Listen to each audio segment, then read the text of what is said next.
Talking. Okay, so Steve's garage here. What's going on? We're going to 6-liter power stroke, and I'm not showing any video of cutting the O-ring grooves, but if you look, you can see the O-ring grooves are cut, done by this here fixture tool. That does take a lot of technique. It does take a lot of skill. Don't just try to do this on a good engine for the first time as far as cutting a receiver groove. But this is just going to show installing an O-ring. So I just cut a piece of safety wire from some good old stainless steel safety wire, 21 thousandths thick. So we got a piece cut here. First step we do is we get rid of the burr that we created with the diagonal cutters. Just kind of like hold it in your finger. This is the best technique that I like. If you use pliers, you could deform the stainless steel. It's pretty soft. You don't want to hit it with anything hard or pinch it with anything like pliers. Could end up causing an issue with sealing on the gasket. So I just kind of file away until I'm happy with it. You can inspect it with your fingers. You get a little older, you stop seeing as well. Kind of sucks, but hold it up and you can kind of see it and just kind of keep going until you get it flat. You might have the angle wrong as well as you're filing, so you kind of look around, get as flat as you can when you're comfortable with that. I start installing the O-ring over here right next to the head bolt, and I like going farther away from the water jacket. So the point's going to be really close to their highest load of pinching, right? Also, one step I want to do is right before, I've cleaned this out many times already, but we're going to clean out the O-ring with just a light amount of air. Just once again, I've done this like 5 times already, but you just clean, right? Because there's debris in there you might not see. So we're lined right up there with the head bolt. And this is my weapon of choice. So it's going to be very soft, right? This is plastic. Don't use metal, don't use brass. It'll deform the wire. So then we just kind of tap it in. It wants to go home. 19 thousandths width and 21 thousandths thick wire. So it snaps right in there. It's an interference fit. And we just go around, and you want to move it as you're tapping it in. And you do end up being quite aggressive hitting it. But we just tap it in. And what you don't want to do is hit it like that when it's not in the groove. So this does take some technique and skills acquired with time.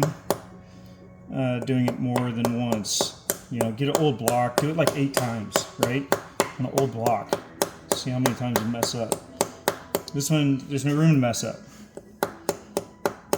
So just kind of gently go around. And you can see the wire is not even close to straight, and then it's like magic. It's just perfect. Then you go around, and if you did it right, you'll have enough wire. For some reason, I like cutting things really close. I don't know why I do this to myself, but I think I enjoy it. So, see, plenty of room left there. Yeah, right? So, I'm just going to do that. And then, like I said, I want to straighten this out, but I don't want to use pliers because I want to use soft things to straighten it out. And then we grab our marker and we mark the location of the tang or the remnants. You can definitely have much more remnants than that. You don't have to be that precise. And the reason that's good to have more remnants is because you don't want to lose your tang in your engine. You don't want to cut this short because then you have to redo the whole thing. There we go, got our tang. Discard that. And let's see. Okay, so we got a lot to file there. You know, it's okay. It'll just take a little longer. And then just kind of file away. Once again, using fingers, not pliers, because this is my preference. I feel like it's really easy to deform the wire. So you just sit here filing away, and don't go too far,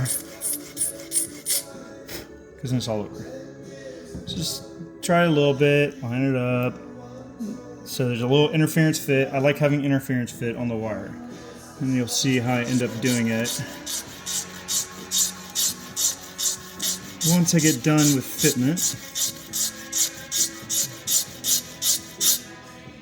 and I have my little black marker there that I'm using as a reference to see how much I'm moving. So we're really, really close. I just want a little tiny bit more. You know, it would be good to come up with some sort of a measurement, say like maybe 20 thousandths of interference fit on the wire or something like that.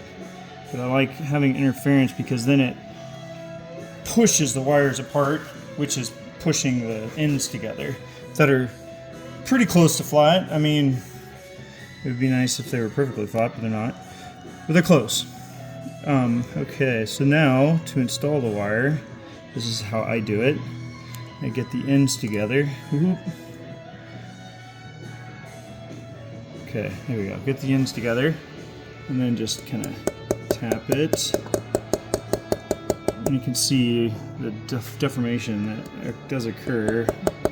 But you just kind of gently go around, and don't be worried. No, it looks really bad. You just gently tap it, and look at that. It went home. Now we give it good wax.